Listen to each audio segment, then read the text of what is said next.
A rivalry grows over time, but is particularly stunning in its clarity and ferocity when you're born into it, grow with it, and it's the only one you know. So the greatest rivalry I've known is the Flyers against the Canucks. Not Philadelphia and Vancouver, but a rivalry spawned in the old arenas of two small towns in northern British Columbia, one on each side of the Peace River. Dawson Creek, mile 0 on the Alaska Highway, and Fort St. John, 47 miles further north. Two towns with teams at the epicenter of rumbles that shook the earth in the South Peace Hockey League through the 60s and early 70s. When the Dawson Creek Canucks came to Fort St. John to play the Flyers on a Saturday night, our world stopped and watched.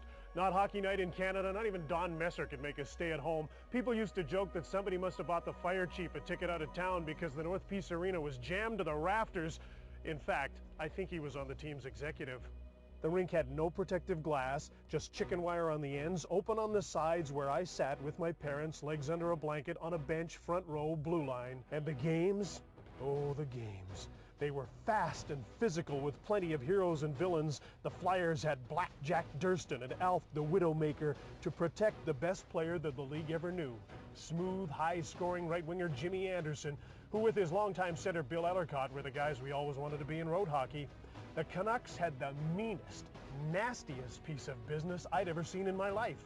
Former Edmonton Oil King Eddie Diachuk, who had a pizza parlor in Dawson I was afraid to go into, just in case he was there.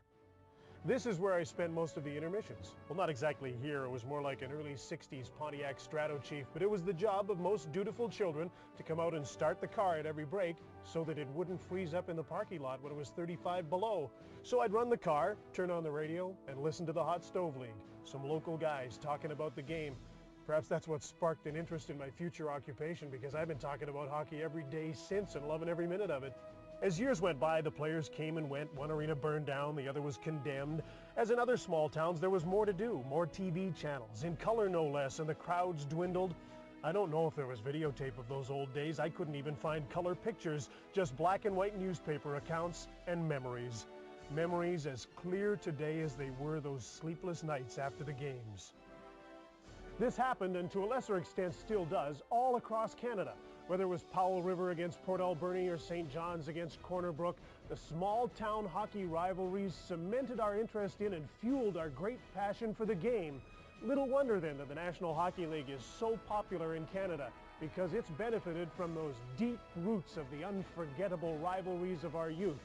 Because, you know, there were teams like the Flyers and the Canucks all across this nation long before some big cities decided to name their NHL teams after them. For Hockey Day in Canada, I'm Jim Hughson.